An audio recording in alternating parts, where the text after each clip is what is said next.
अतीक पर बहरीन के सांसद अहमद कराता का बेतुका बयान सामने आया है। बहरीन के सांसद का बेतुका बयान, हिंदू कट्टरपंथियों ने अतीक को मारा, ये अहमद कराता कह रहा है। सिर्फ निंदा भर से नहीं थमना चाहिए ये मामला, मुसलमानों के साथ हो रहा सलूक अस्वीकार्य है। ये अहमद कराता का बयान सामने आया है।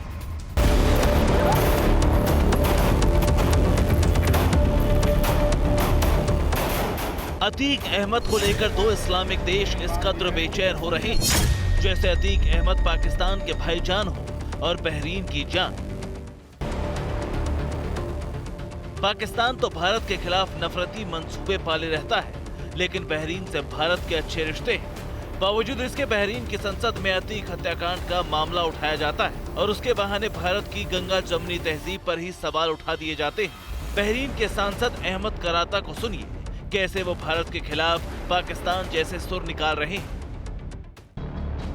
अहमद कराता कहते हैं कि भारत में जो मुसलमानों के साथ हो रहा है वो उन्हें अस्वीकार्य है। मुसलमानों के साथ जो कुछ हो रहा है उस पर अब फैसला लेना ही होगा।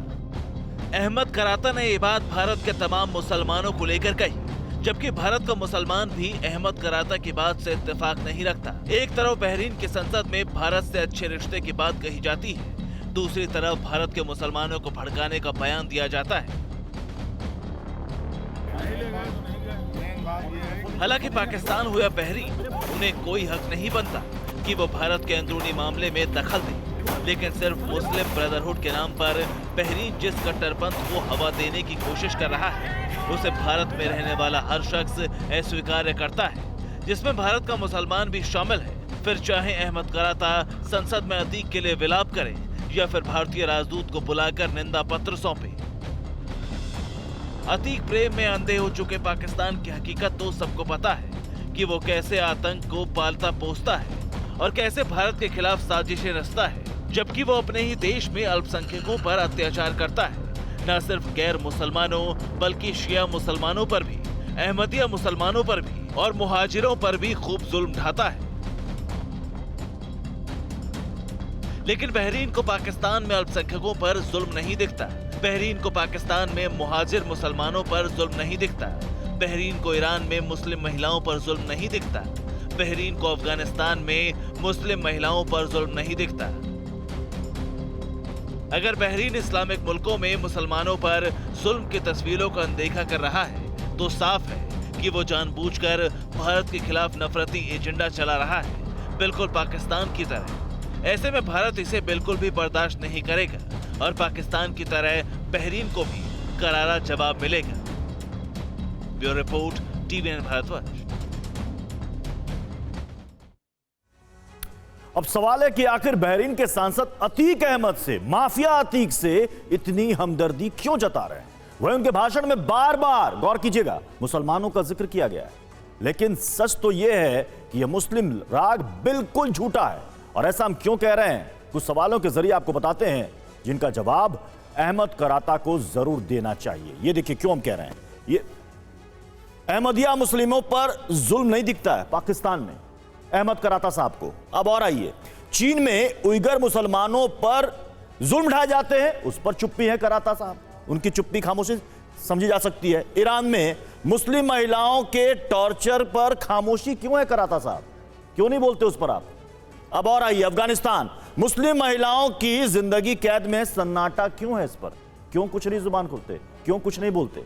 तो ये देखिए, ये बताता है बहरीन के उस सांसद का डबल स्टैंडर्ड जो मुसलमानों की बात करते हैं।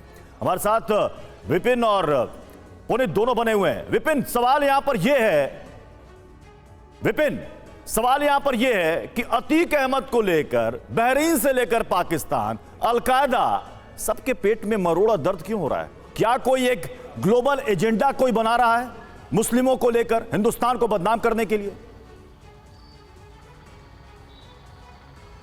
बिल्कुल निसंदेह, आपने बिल्कुल सही कहा। पूरी दुनिया में भारत के खिलाफ इसके जरिए हमला बोलने की कोशिश और माहौल बनाने की कोशिश, लेकिन ये तमाम मुल्क भूल रहे हैं कि इन तमाम इस्लामिक देशों की अगर तादाद को मिला भी दिया जाए, अल्पसंख्यक और मुस्लिमों की तादाद को मिला भी दिया जाए, तो भी उससे ज्यादा मुसलमान कहीं भारत में रहते हैं और अपने आप को सुरक्षित महसूस करते हैं। इस तरह की माहौलबाजी से काम नहीं चलने वाला, क्योंकि दुनिया जानती है कि भारत में मुसलमानों की जो सिचुएशन है वो दुनिया के तमाम इस्लामिक देशों से अच्छी स्थिति में यहां पर हैं। और मैं उसी बात को दोबारा से रिपीट करता हूं प्रत्युष, क्योंकि आप जानते हैं कि अतीक अहमद और इसका भाई अशरफ अहमद सिर्फ एक धर्म विशेष का होने के नाते नहीं मारे गए हैं, बल्कि ये एक गैंगवॉर थी जिसमें वो मारे गए। एक दूसरे बदमाश ने उनकी हत्या की और उसके पीछे धर्म कोई इंटेंशन नहीं था। हालांकि इस पूरे मामले की निष्पक्ष तरीके से सरकार जांच करने की कोशिश कर रही है। तीनों हमलावर पकड़ में है, फिलहाल जेल में है और उनके खिलाफ जांच भी चल रही है। मुमकिन है कि उनको सजा भी मिलेगी, लेकिन इस तरह के माहौलबाजी से भारत की इमेज खराब करने की कोशिश है और इस कोशिश में वो कामयाब होते नजर नहीं आ रहे हैं। और कट्टरपंथियों का ये जो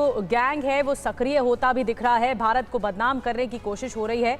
और अतीक के मसले पर एक और देश में सियासत शुरू हुई। कट्टरपंथियों के गैंग अतीक के लिए बेचैनी दिखाई दे रही है। अलकायदा की चिट्ठी से लेकर बहरीन के सांसद का बेतुका बयान इसी बात की बेचैनी को जाहिर कर रहा है। लेकिन सवाल है कि आखिर ऐसा किस वजह से किया जा रहा है। और बहरीन के सांसद अतीक पर झूठा दर्द भी सामने आया है। क्या हिंदू कट्टरपंथियों ने अतीक की हत्या कर दी, ये कहा जा रहा है। अतीक अशरफ हत्याकांड बहुत ही निंदनीय है, ये कहा जा रहा है। खून खराबे को रोकने के फैसले लेने होंगे। मुसलमानों के साथ जो हो रहा है वो अस्वीकार्य है, सिर्फ निंदा भर से नहीं थमना चाहिए। अहमद कराता, जो कि बहरीन के सांसद हैं, उन्होंने इस पूरी घटना को एक गैंगस्टर के खात्मे को धर्म और मजहब से जोड़ दिया। माफिया अतीक जब जेल की सलाखों के पीछे रहा तब भी उसके नाम पर सियासत होती रही, लेकिन उसका जनाजा उठने के बाद भी सियासी बयानबाजियां थमी नहीं है, बल्कि जारी हैं। अब आपको दो बयान आपको सुनवाते हैं। एक AIMIM प्रमुख असदुद्दीन ओवैसी, तो दूसरी तरफ पटना के रईस गजनवी की अतीक के समर्थन में नारेबाजी। सुनिए जरा।